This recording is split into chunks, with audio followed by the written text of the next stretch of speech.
Not every American understands the absolutely vital role that Germany and its honorable Chancellor Merkel are playing in defense of the idea and the conscience of the West, but all of us who do, let me say thank you.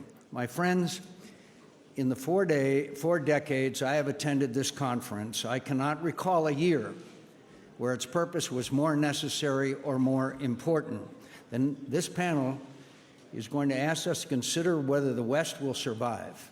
In recent years, this question would invite accusations of hyperbole and alarmism, not this year. If ever there was a time to treat this question with a deadly seriousness, it is now. This question was real half a century ago, when Ewald von Kleist and the founders of this conference, indeed, it's why they first started coming to Munich. They did not assume that the West would survive because they had seen its near annihilation. They saw open markets give way to beggar thy neighbor protectionism and the poverty that imposed. They saw a world order fracture into clashing ethnic and nationalist passions and the misery that brought. They saw the rise of hostile great powers and the failure of deterrence and the wars that followed. From the ashes of the most awful calamity in human history was born what we call the West, a new and different and better kind of world order, one based not on blood and soil nationalism or spheres of influence or conquest of the weak by the strong, but rather on universal values, rule of law, open commerce, and respect for the national sovereignty and independence. Indeed, the entire idea of the West is that it is open to any person or any nation that honors and upholds these values. The unprecedented period of security and prosperity that we have enjoyed for the past 7 decades didn't happen by accident. It happened not only because of the appeal of our values, but because we backed them up with our power and persevered in their defense. Our predecessors did not believe in the end of history or that it bends inevitably towards justice. That's up to us. That requires our persistent, painstaking effort, and that's why we come to Munich year after year after year.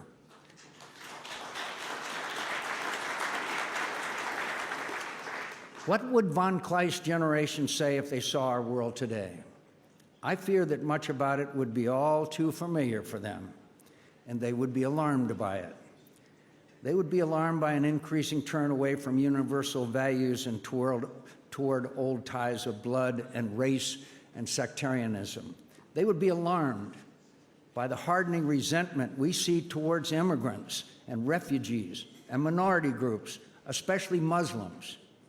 They would be alarmed by the growing inability and even unwillingness to separate truth from lies. They would be alarmed that more and more of our fellow citizens seem to be flirting with authoritarianism and romanticizing it as our moral equivalent.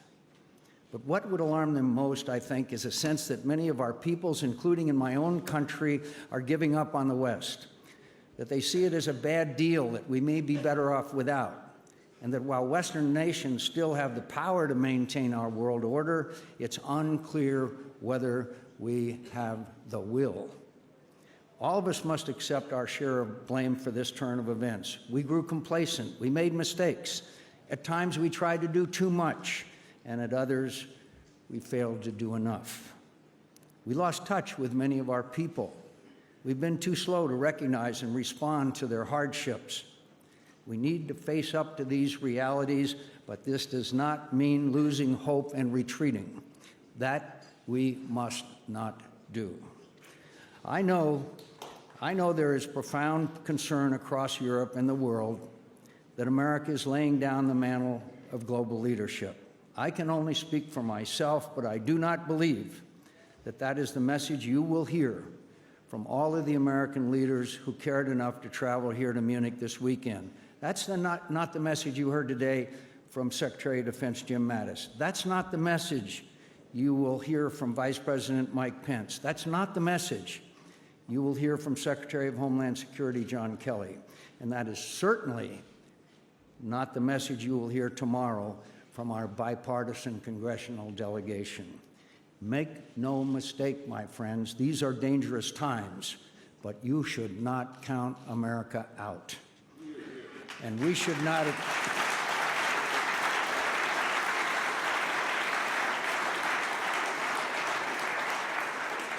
And we should not count each other out.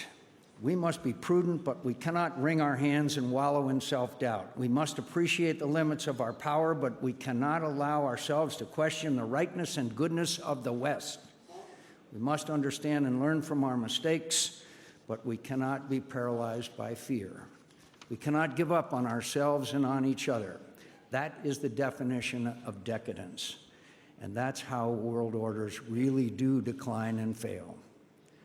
That is exactly what our adversaries want. This is their goal. They have no meaningful allies, so they seek to sow dissent among us and divide us from each other. They know that their power and influence are inferior to ours, so they seek to subvert us and erode our resolve to resist and terrorize us into passivity. They know they have little to offer the world beyond selfishness and fear.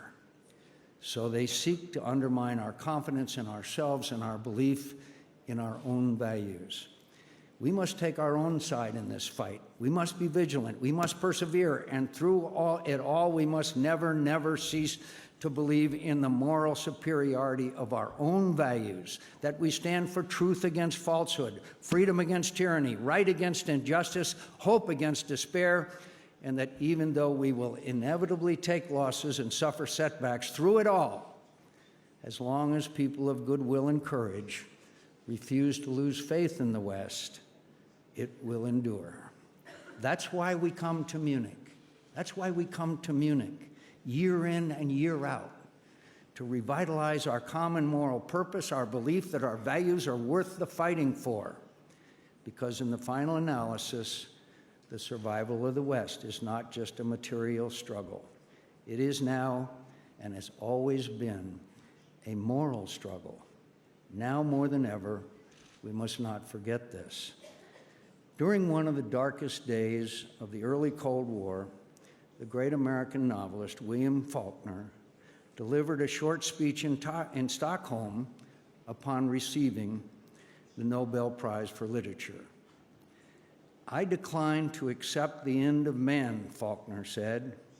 "I believe that man will not merely endure, he will prevail.